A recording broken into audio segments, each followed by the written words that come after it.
Hello बच्चों, मैं शशांक आप सभी का स्वागत करता हूं अपने YouTube channel Shashank study circle में। तो आज हम फिर से प्रेजेंट हैं क्लास 9 की एक और वीडियो के साथ, जिसमें कि आज हम बात करेंगे कोशिका झिल्ली के बारे में।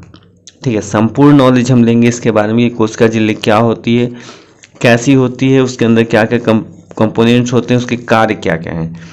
ठीक है, तो याद रखना है कोशिका झिल्ली को प्लाज्मा झिल्ली भी कहते हैं, यानी सेल मेम्ब्रेन को हम प्लाज्मा मेम्ब्रेन भी कहते हैं। ये बात दिमाग में याद रखना है, ऐसा नहीं कि दोनों अलग अलग हैं। कहता है कि प्रत्येक कोशिका के चारों तरफ एक झिल्ली यानी मेम्ब्रेन होता है, जिसे कोशिका झिल्ली या प्लाज्मा झिल्ली कहते हैं। याद रहेगा। कुछ महत्वपूर्ण पॉइंट है जिसको आपको याद रखना है। कहता है कि केंद्रक के चारों तरफ की झिल्ली को केंद्रक झिल्ली कहते हैं। ऐसा नहीं कि अगर आपसे पूछे कि केंद्रक के बाहर जो झिल्ली पाई जाती है क्या उसे कोशिका झिल्ली कहते हैं, तो बताना है नहीं, उसे केंद्रक झिल्ली कहते हैं। ठीक है, और एक बात और, पादप कोशिका में प्लाज्मा झिल्ली जो होता है वो कोशिका भित्ति के नीचे होता है, लेकिन जंतु कोशिका में ऊपर पाया जाता है। जैसे देखिए, जंतु कोशिका के बाहर का जो लेयर है ये है प्लाज्मा झिल्ली। ये क्या है? प्लाज्मा झिल्ली है या कोशिका झिल्ली। लेकिन पादप कोशिका है, पादप कोशिका के बाहर के स्तर को हम कहते हैं कोशिका भित्ति। क्या कहते हैं?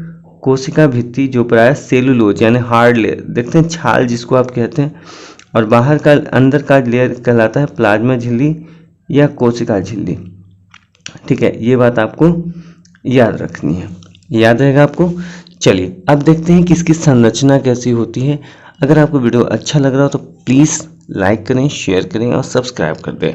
और यदि आप सब्सक्राइब कर चुके हैं तो प्लीज़ लोगों को जोड़िए और बताइए उसको इस बारे में, क्योंकि कोशिका झिल्ली से बहुत सारे प्रश्न जो हैं वो आपके किसी कंपटीशन में या आपके स्कूल में जो एग्ज़ाम होगा उसमें आ सकते हैं।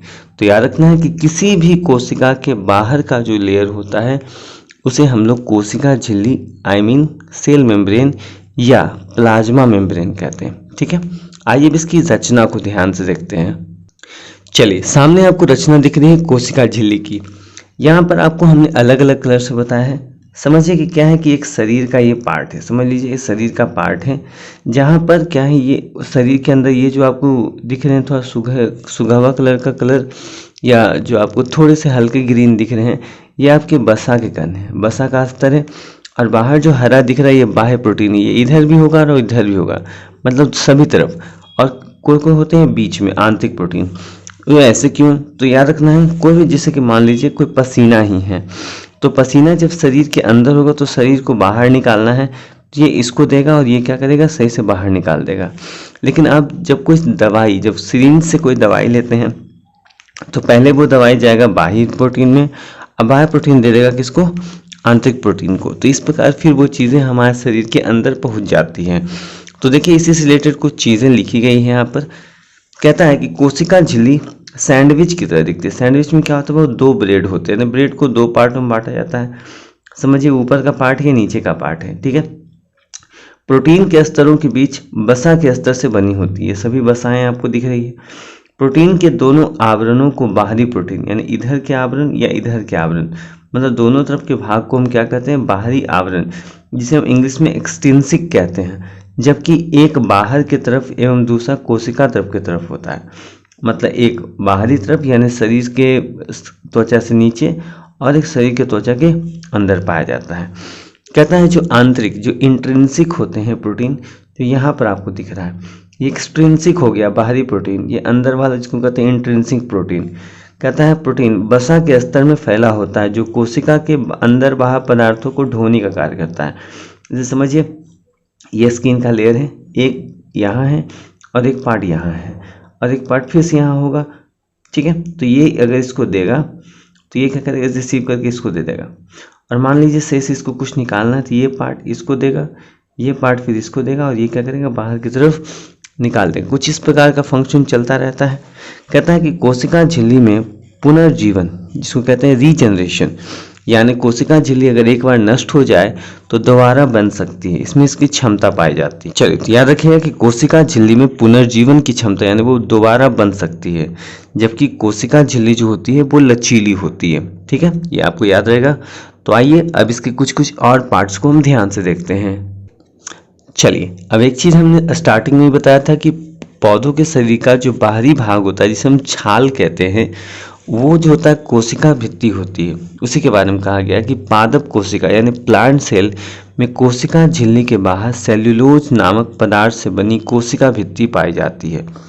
ठीक है, इसी कारण पौधों की कोशिकाएं दृढ़ यानी मजबूत यानी कठोर होती है तथा पादप कोशिकाओं को बाहरी आक्रमण से सुरक्षित करती है। जब हम पेड़ को काटते हैं तो बाहर का भाग जो छाल होता है उसे क्या करता है, चोट चपेट से बचाता है।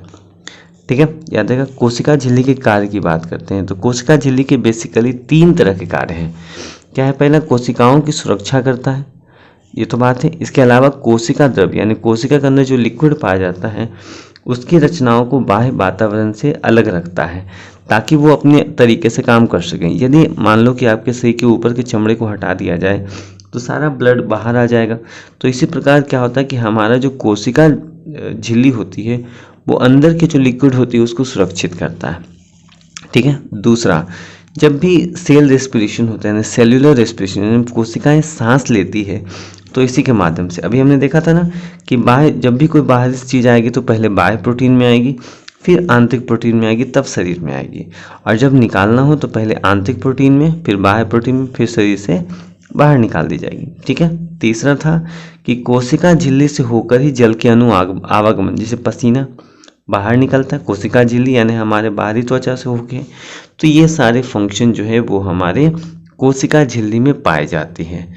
तो आई होप आपको वीडियो अच्छा लगा। वीडियो पसंद आया तो प्लीज़ लाइक शेयर सब्सक्राइब जरूर करें और वीडियो को उन तक पहुंचाएं जिनको इस वीडियो की ज़रूरत है। तो मिलते हैं नेक्स्ट वीडियो में, तब तक के लिए धन्यवाद, जय हिंद। और हाँ, ये वीडियो जो है सिर्फ और सिर्फ 9 क्लास के लिए नहीं है बल्कि वो सभी बच्चों के लिए है जो किसी कंपटीशन की तैयारी कर रहे हैं। धन्यवाद।